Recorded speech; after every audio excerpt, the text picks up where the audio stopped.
Ang problema nga natin, wala tayong means of communication eh. Wala tayong radyo. Kaya hindi tayo makahingi ng saklolo. Ang masama pa nito, tayo mismo hindi natin alam kung nasan tayo.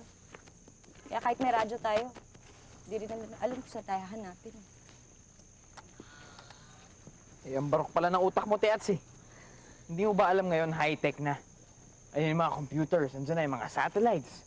Kaya huwag kang mag-alala. Mare-rescue tayo niya, sigurado ako, gaya nga nasabi ni Ate Lassie eh. Wala tayong ibang dapat gawin kundi mag-antay lang.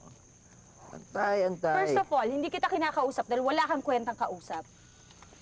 Pangalawa, huwag mo kang tinatawag na Teats. Warren, pwede ba? Huwag mo ako tinatawag na Ate Lassie. Nakakapikong ka eh. Palibasa, baliktad yung utak mo. Labo niyo ah. Teka nga. Pwede ba ibalik mo na natin sa problema yung usapan? Paano kung sakaling matagal na dumating mga rescue? Sapat na may mga provisions natin? Mga pagkain, damit, mga gamot. Alam mo, pagdating sa pagkain, meron pa. Okay? Pero ang tansya ko lang, tatagal lang yan pang 2 araw.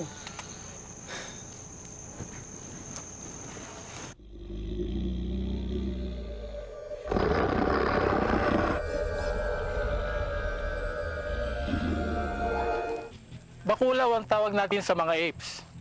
Kagaya ng mga gorillas, chimpanzee, o maski na yung mga orangutan. Pero kahit na may mga local terms tayo sa kanila, wala namang ganyang klaseng hayop sa Pilipinas eh. Maliban na lang sa mga zoo.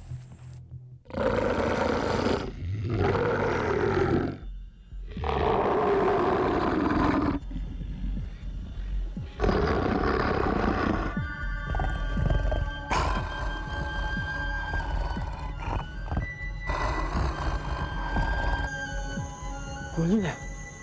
Ano yun? Pare, nakita nyo ba yun? Nakita nyo ba yun, ha? Nakita nyo? Oo. Parang nakita ko eh. Pero hindi lang yun. Parang may nakita ko kanino-kanino eh. Nung nilawan ni Chip. Nakita ko rin yun, pero hindi masyado kasi madilim eh. Kailangan pa natin ng mga flashlights. Parang may nakita ko sa likod ng aeroplano eh. Sandali, kukuha ko.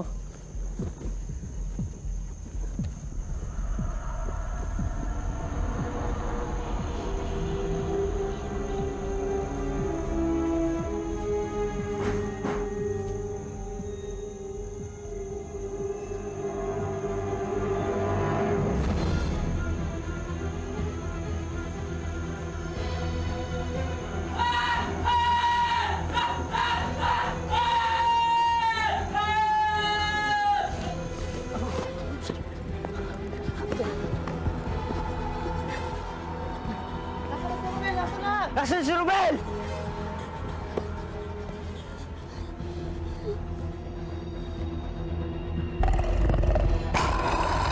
Diyos ko po!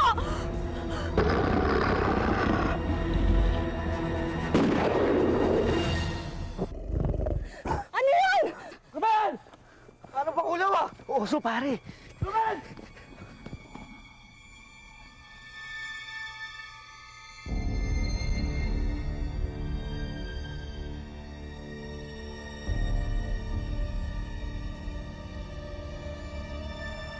Malaki siya. Matangkad. May mga parte ng katawan niya na may buhok. Nakakatakot na ayokong tignan yung mukha niya. Parang marami siyang sugat na hindi ko maintindihan. Kasi nakakatakot siya. Maraming pinapaniwalaan ng mga Pilipino. Each region has their own set of folktales, beliefs, and superstitions. In this case, yung natagpuan nilang mahabang pangil, it doesn't prove na meron ngang monster sa lugar na yon. Natural naman na merong mga wild animals doon. That fang could only be there for several years. Pero kung anong klaseng hayop iyon, hindi po natin masabi sa ngayon.